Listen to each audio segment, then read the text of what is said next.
Okay, it's Press 45 here, and today I'm doing a mock review on a custom Bionicle thing. Okay, and I'm going to just pick this up. It is a battle machine that I got inspiration for from the Mystica battle machines in Fantoka, I think. Yeah. Well, I'll show you the character in a minute, but first let's go over the main functions of this. Not functions. Well, back here it has two little winglets and winglets right there.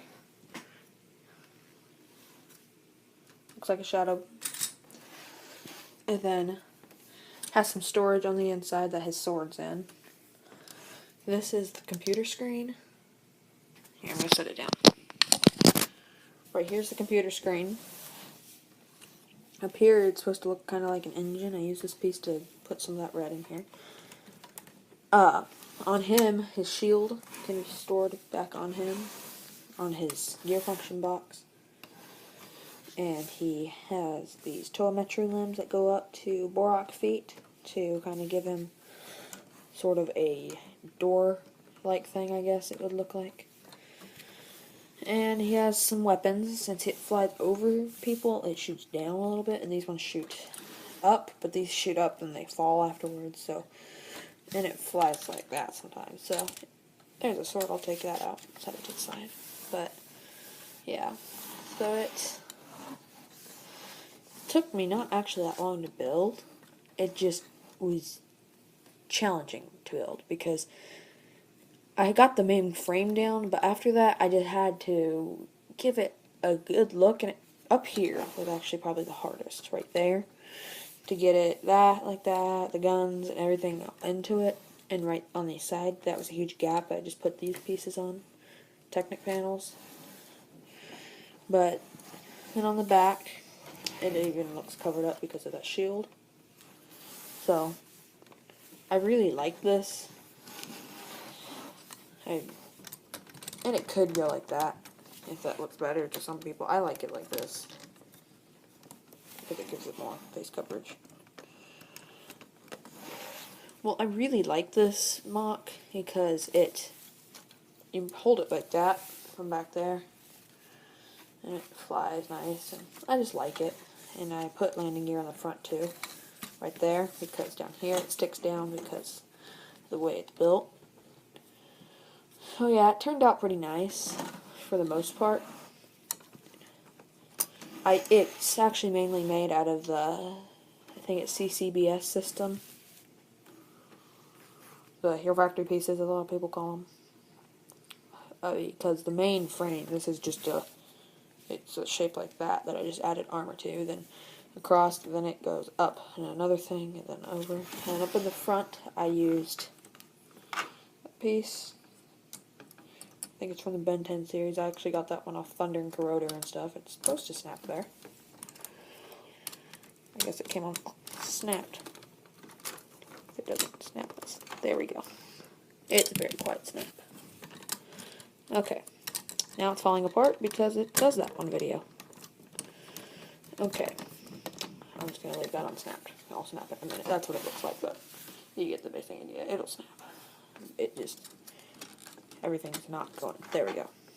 Everything's not going right because it's on camera. But, and back here I use these Metro limbs and the Borak feet, like I said. I actually got those from Rahaga, because I don't think they made a Borak in that color. And then that's how the doors work, sort of. They don't actually work. Like, I don't actually get them out that way, but that's just in the universe. That's how they go.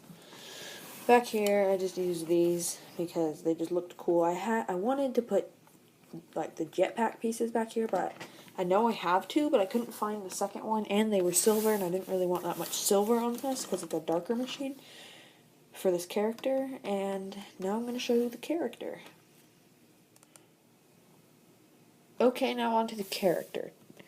As you probably can tell, he's just a Metro body. I just pretty much took Vakama's body and changed it up a little bit, and don't ask about that. That is just a peg I put to the wall and I need to take out, but it kind of hurts my nails. Okay. Start off, he has the mask power of, I don't know, transparency, I'm not sure what to call it, but he can blend in wherever. So if he was up against this, he wouldn't become invisible, but he would look like it.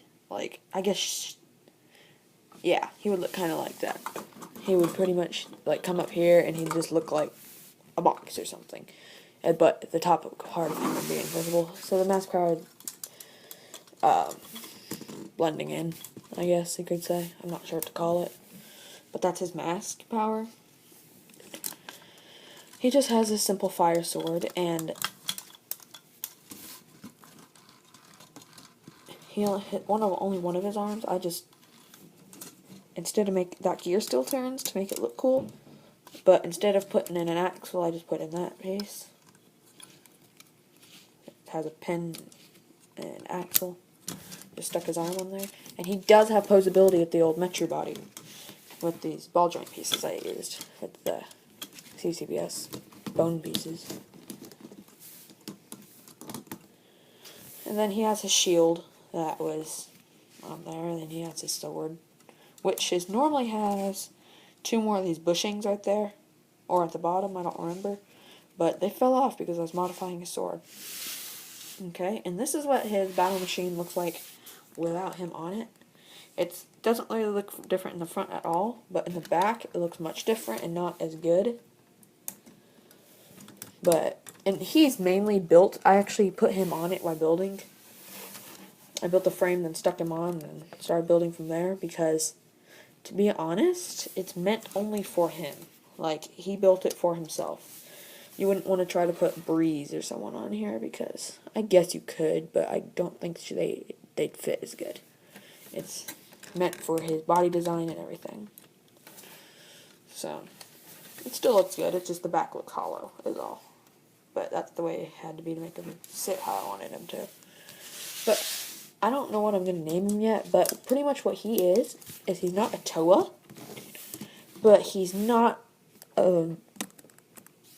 evil. He's kind of like a bounty hunter, but he's sort of like a bounty hunter, but he's not really. He does Toa-like things. He collects masks that have been lost. He helps the Matoran on everything, but he's on another island on Vera Magna. So he goes there, and this island has no Toa, so he kind of is like, oh, I'll become a Toa. But he's not a Toa. He hates the Toa. The Toa hate him also, so if Tahu came to this island, they'd fight really bad. And he just doesn't like Toa because he feels like it's his island. He calls it his island, get off my island type thing. So the Toa don't like. Sorry, my iPad cut me off there. So it just stopped. It just, because my storage was nearly full, I need to get some video off my iPad. What I was saying is he hates the Toa hate him, and they don't, if they needed to help each other, if they were being sworn by Boardwalk or something, he would help the Toa, and the Toa would help him. They don't just despise, they're not enemies like they are with Makuta. They think of him as a vigilante. That's how he kind of acts towards them. He's like, the Toa to this, to the Toa to that. The Matoran should be the ones who fight. And the Galactorian don't really mind him, and the Agori. They don't really mind him. They just think he's weird, and they're like, okay, then just leave him to his business, and he leaves them alone. They kind of have a mutual relationship. It's like, I leave you alone, you leave me alone. So, yes, please like, comment, and subscribe. There he is with his machine. But please like, comment, and subscribe, and please check out my other videos. Sorry I didn't get a Halloween special out in time. I made one, but it sucked, and I don't know. So, sorry about that.